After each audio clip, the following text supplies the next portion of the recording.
Hello, and welcome back to our video series on policy debate. This video will talk about how we argue in debate. We don't shout.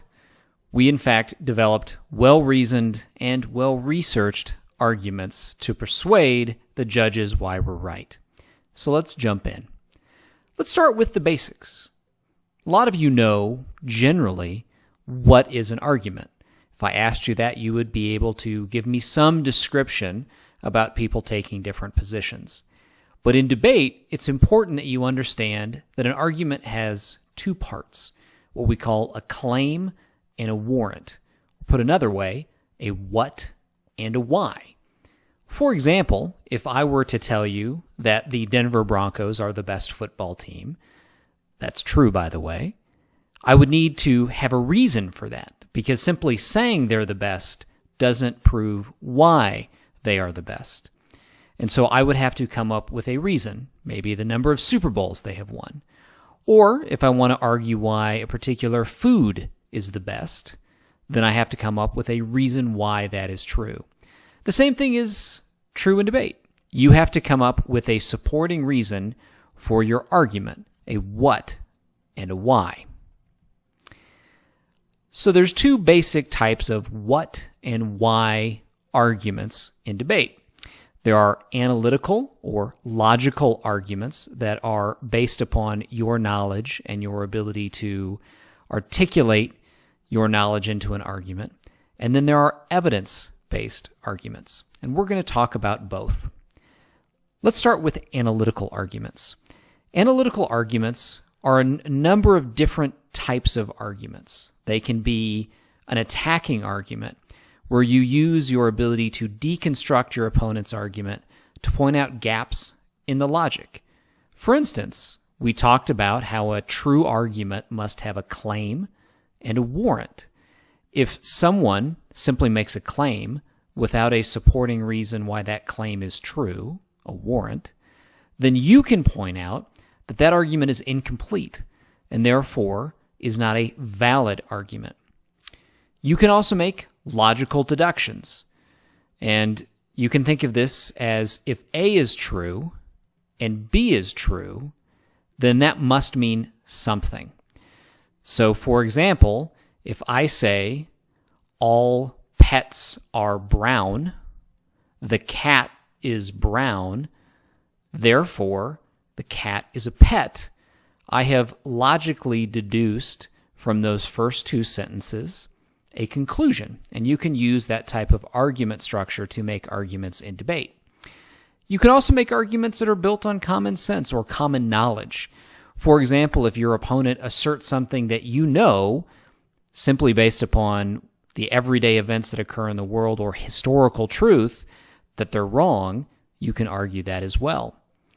Finally, you can use logical or analytical arguments to challenge the credibility of your opponent's arguments. Maybe on a very complicated issue, your opponent's support comes from a blog post, from someone just sitting in their basement. And you, in fact, have arguments that are, say, from PhDs who have researched and published on an issue. You can then use your analytical arguments to compare the credibility of those two sources and attack one or compare the two. And there's many others that we just don't have time for in this video. But just know that analytical arguments are always within your power to make in debate because they rely upon your skill. The second type of argument comes from evidence. Well, what is evidence?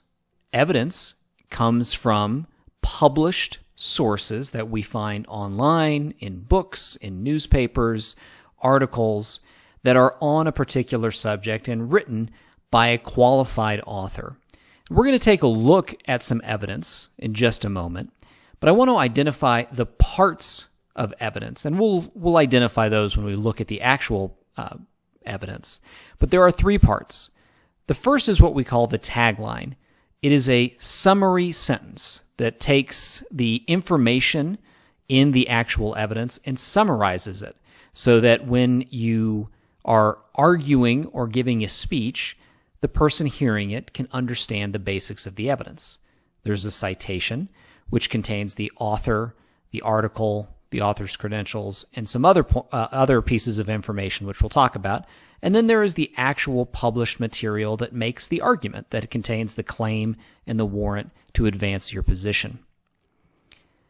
But before we look at a piece of evidence, let me talk briefly about how we find evidence. Well, we do it in an obvious way. We research. We search online for sources relevant to the topic we're debating.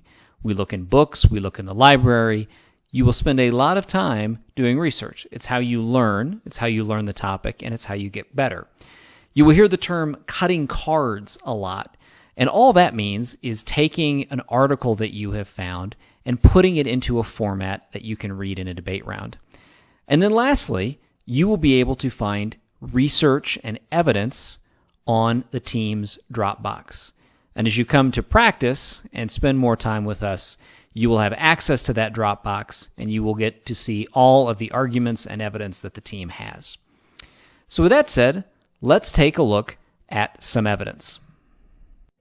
What you're looking at right now is a Microsoft Word document. It's where we will keep the vast majority of evidence inside a Microsoft Word document. The particular document you are looking at is from an argument that we developed for the previous year's topic. So if you're listening, that would have been the 2019-2020 season. But generally speaking, evidence will look something like what you are seeing right now. If you remember from a moment ago, evidence has three parts. So let me identify those for you. Right next to the letter A, you'll notice a bolded sentence. Changes to U.S. foreign policy have increased the chances of Allied nuclear proliferation. That is what I mentioned when I referred to a tagline.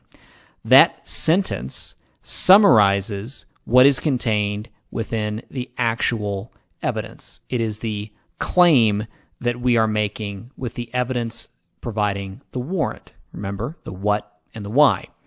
The second part of the evidence is the citation, and that is this block of text right below the tagline.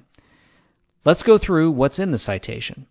First is the author name, Pete McKenzie, the date of the article that we pulled this evidence from, the publication source, Defense 1, the name of the article, and then the author's qualifications. We also provide a hyperlink.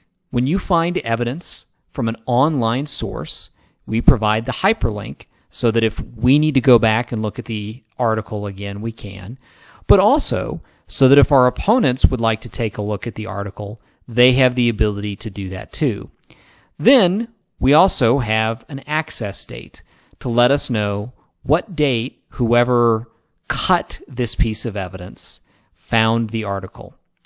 Now, this text right here is the actual evidence. It is what we read to support the summary or the tagline. So you'll notice that there is a block of text with underlines. The underlined text is what a debater would read in a round, in a speech.